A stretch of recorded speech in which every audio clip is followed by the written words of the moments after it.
Welcome to DarkHours-FM. If you'd like to help keep these stories alive and feeling generous, you can give a tip at Buy Me a Coffee or unlock more haunting at Patreon. All the links in the bio. Tonight's story, Season 2, Episode 1, The Dyatlov Pass Incident. Let's begin.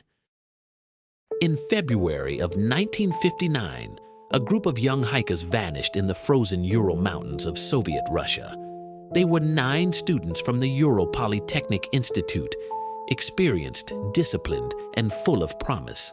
Their leader, Igor Dyatlov, was only 23 years old, but respected as a skilled outdoorsman. For them, this was supposed to be a challenging trek, the kind of expedition that would earn them higher certification as mountaineers. None of them imagined that the mountain they were climbing would come to bear Dyatlov's name, not in triumph, but in tragedy. When the group failed to return on schedule, search teams were dispatched. What they found has haunted the world for over 60 years. The tent was discovered half buried in the snow, eerily intact, yet slashed open from the inside. Inside lay their belongings, boots, coats, food, even money, everything they would need to survive. And yet the hikers had fled into the night. Footprints, barefoot and in socks, trailed into the trees as if the group had rushed out in sheer terror. Rescuers followed the trail and made their first gruesome discoveries. At the edge of the forest, beneath a tall cedar tree, 2 bodies were found lying in the snow, stripped to their underwear. The tree above them had broken branches, suggesting they had tried to climb, perhaps in desperation, perhaps fleeing from something. Between the cedar and the tent, 3 more bodies were found, Dyatlov himself among them, their positions suggesting they had been crawling, struggling to return to the safety of their shelter. But the worst was yet to be uncovered. It took 2 more months until the spring thaw to find the remaining 4 hikers. Their bodies were discovered deep in a ravine, partially buried under snow. Unlike the others, they had not simply frozen. Their injuries were catastrophic. One had a fractured skull so severe it resembled the force of a car accident. 2 others had their chests crushed inward, as if squeezed by an unimaginable pressure. Most chilling of all, one woman was missing her eyes, another her tongue. Yet there were no defensive wounds, no signs of struggle, and no footprints to suggest attackers had been there. The official investigation ended in frustration. Soviet authorities attributed the deaths to what they called a compelling natural force. It was a phrase that explained nothing and left more questions than answers. Whispers spread that the truth was being buried.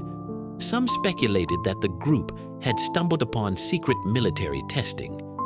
Others suggested an avalanche. But even that theory could not explain the violent injuries or the fact that the tent remained upright, untouched by any slide of snow. Then there were the details, fragments that made the case more unsettling. Investigators noted that some of the hikers' clothing carried higher than normal traces of radiation. One diary recovered from the campsite described strange glowing lights in the sky on the night of the tragedy. Locals spoke of fireballs hovering over the mountains.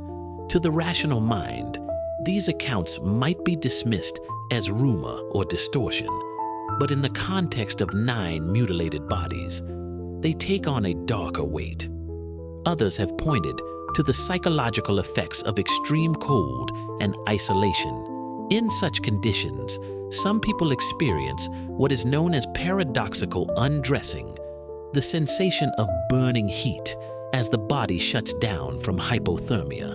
But paradoxical undressing cannot shatter ribs, cannot remove a tongue, cannot explain why trained hikers would slash their only shelter apart from the inside and flee barefoot into a blizzard. For decades, the Dyatlov Pass Incident has remained one of the most infamous unsolved mysteries of the 20th century. Theories continue to evolve. In recent years, new avalanche models have been proposed, suggesting that a rare slab avalanche may have struck their tent. But even this cannot fully account for the details that linger, stubborn and unexplained. What happened that night? Did the group encounter a natural disaster, hidden military activity, or something stranger, something they could not put into words? Perhaps the most chilling thought is this: in their last moments, the hikers knew exactly what was happening to them. Their footprints, their positions, their desperate struggle to return to camp. It was all recorded in the snow, a silent testimony to fear. The Dyatlov Pass Incident is more than a story. It is a wound frozen into history, a place where science, speculation, and superstition meet. A reminder that the wilderness does not forgive, and that some truths may never thaw. 9 hikers walked into the mountains in February of 1959. None returned, and the wind still carries their silence through the Ural peaks, where the night remembers what the world cannot. Thanks for joining us in the dark. Some stories fade with the light, others stay with you. We'll see you next time, if you make it.